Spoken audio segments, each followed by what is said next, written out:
আজকে বাংলাদেশে খবর ছড়িয়ে পড়েছে ওবায়দুল কাদের দুনিয়া থেকে বিদায় নিয়ে চলে গেছে। অনেকেই ফেসবুকে খবর প্রচার করেছে ওই কাউয়ার ছবি দিয়ে কাউয়া কাদের দুনিয়ার মধ্য থেকে চলে গেছে, ওবায়দুল কাদের বিদায় নিয়ে চলে গেছে। এই নিউজ পত্রিকার ভেতরে ফেসবুকের মধ্য দিয়ে কেউ কিন্তু ইন্না লিল্লাহ বলে নাই, সবাই বলেছে আলহামদুলিল্লাহ, সবাই বলেছে আলহামদুলিল্লাহ। কিন্তু একটা মানুষ মরে যাওয়ার পরে আলহামদুলিল্লাহ বলার কিন্তু সুযোগ নাই।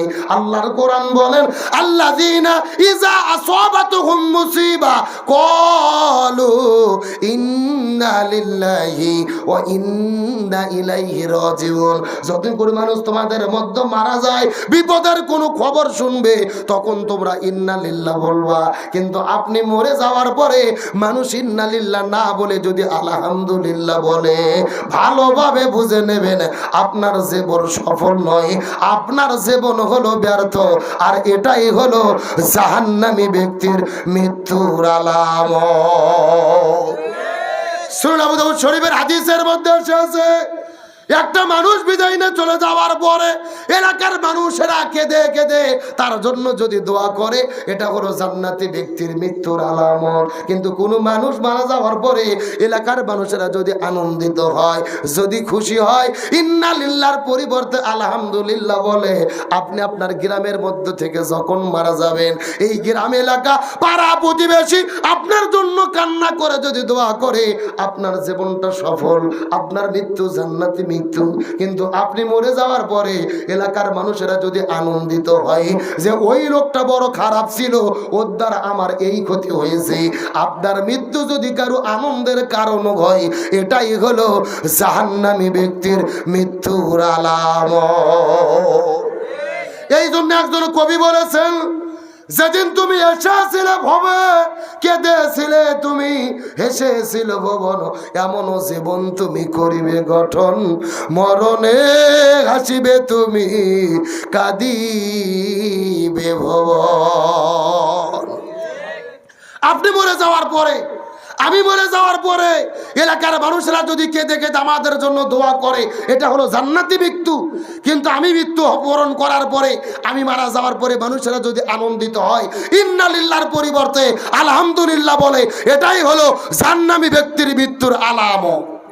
কি বুঝতেছেন? ওবায়দুল কাদের মারা গেছে কিনা এখনো শিওর না, তার আগেই জনগণ ফেসবুকে ছেড়ে দিয়ে আলহামদুলিল্লাহ লিখে বলতেছে কাউয়া কাদের মারা গেছে। তার মানে ওর মৃত্যু মানুষের খুশির কারণ। এই লক্ষণ ভালো না খারাপ? অবশ্যই খারাপ। উনি মরে গেল আর মানুষ তার জন্য খুশি, তার জন্য আলহামদুলিল্লাহ বলতেছে। এমন জীবন আমরা চাই না। আমরা আল্লামা সাইদের মতো জীবন চাই, শরীফ ওসমান হাদির মতো জীবন চাই, খালেদা জিয়ার মতো জীবন চাই। মরে গেলে মানুষেরা যেন আমাদের জন্য কেঁদে কেঁদে দোয়া করে। এটা জীবনের বড় সফলতা যে আমি মরে গেলে মানুষেরা আমাদের জন্য দোয়া করবে। আমার বন্ধুগণ, মুসলমান ভাইরা গভীর মনোযোগ লক্ষ্য করুন। রাত গভীর হয়ে গেছে, আর কষ্ট দেব না। যে কথাটা বোঝানোর চেষ্টা করতেছিলাম, ওই আবু তালিবের কবরের কাছে গিয়ে সুন্দর করে কান্না করা শুরু করে দিলেন। নবীজি যখন আবু তালিবের কাছে কান্না করা শুরু করলেন, আল্লাহর কাছে ফরিয়াদ করে বলেন, আল্লাহ আপনার কাছে ফরিয়াদ করে বলি, আমার চাচা আবু তালিবকে আপনি মাফ করে দেন, তার থাকার জায়গাটা জান্নাতের মধ্যে করে নেন। এই কথা বলার পরে আল্লাহ বলে, ইয়া রাসূলুল্লাহ, আপনি কার জন্য হাত তুলেছেন? ওই লোকটা আপনার চাচা হয়। আমি আল্লাহ তাআলা ভালো করে জানি। আপনাকে বাড়িতে থাকতে দিয়েছে, খাবার দিয়েছে, লালন পালন করেছে, সেটাও আমি আল্লাহ তাআলা ভালো করে জানি। কিন্তু আপনি যখন কালেমা পড়তে বললেন, আপনার চাচা কিন্তু কালেমা পড়ে নাই। আমি আল্লাহ কোরআনে বলেছি, ওয়া মা আতাকুমুর রাসূলু ফাখুযুহু, নবী যেটা বলবে সেটা তোমাদের করতে হবে। কিন্তু আপনার চাচাকে আপনি কালেমা পড়তে বললেন, আপনার চাচা আপনার প্রতি কালেমা পড়ল না, সুতরাং তার জন্য কান্না করে কোনো লাভ হবে না। হেদায়েতের মালিক হলাম আমি আল্লাহ। আপনি চাইলেই কাউকে হেদায়েত দিতে পারবেন না। আমি যাকে খুশি হেদায়েত দান করি, যাকে খুশি বঞ্চিত করি। সুতরাং কান্না করে কোনো লাভ নাই।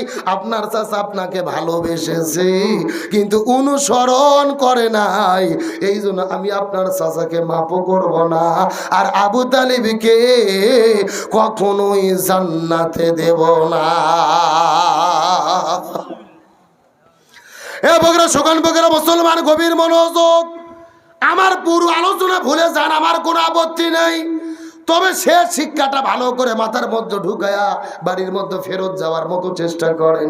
জিজ্ঞাসা করি, বলেন তো আবু তালিব নবীকে সারা জীবন যেই পরিমাণ ভালোবাসা দিল, আমরা যদি সারা জীবন চেষ্টা করি নবীকে কি সেই পরিমাণ ভালোবাসা দিতে পারবো? এত ভালোবাসা দেওয়ার পরে নবীর চাচা কেন জাহান্নামের মধ্যে যাবে? এর পেছনে কারণ হলো নবীকে ভালোবেসেছে কিন্তু অনুসরণ করে নাই।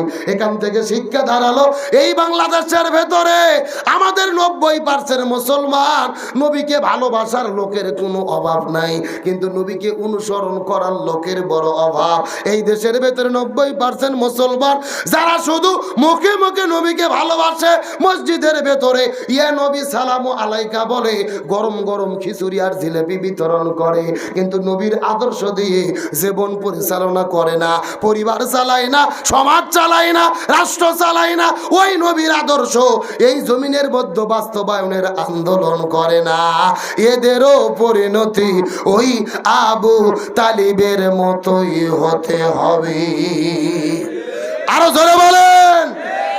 নবীকে ভালোবাসলেন, বাড়িতে থাকার জায়গা দিলেন, সন্তানের মতো লালন পালন করলেন, তারপরে জান্নামে যাবে, কারণ একটা নবীকে ভালোবেসেছে কিন্তু অনুসরণ করে।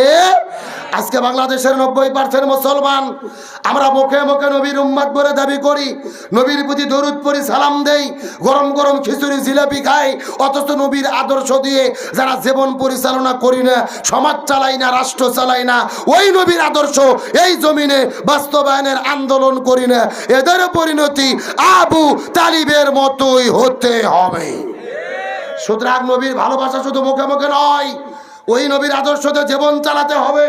ব্যক্তি, পরিবার, সমাজ, রাষ্ট্র, রান্নাঘর থেকে শুরু করে সংসদ ভবন পর্যন্ত, রাজনীতি, অর্থনীতি, সমাজনীতি, সংস্কৃতি, সকল জায়গার ভেতরে রসুলের আদর্শ আছে না নাই? আরো ধরে বলেন। সুতরাং আজকের আলোচনা থেকে সিদ্ধান্ত নেব, রাসূল বললেন, তারাকতু ফীকুম আমরাইন লান তাদিল্লু মা তামাসসাকতুম বিহিমা কিতাবাল্লাহি ওয়া সুন্নাতা রাসূলি।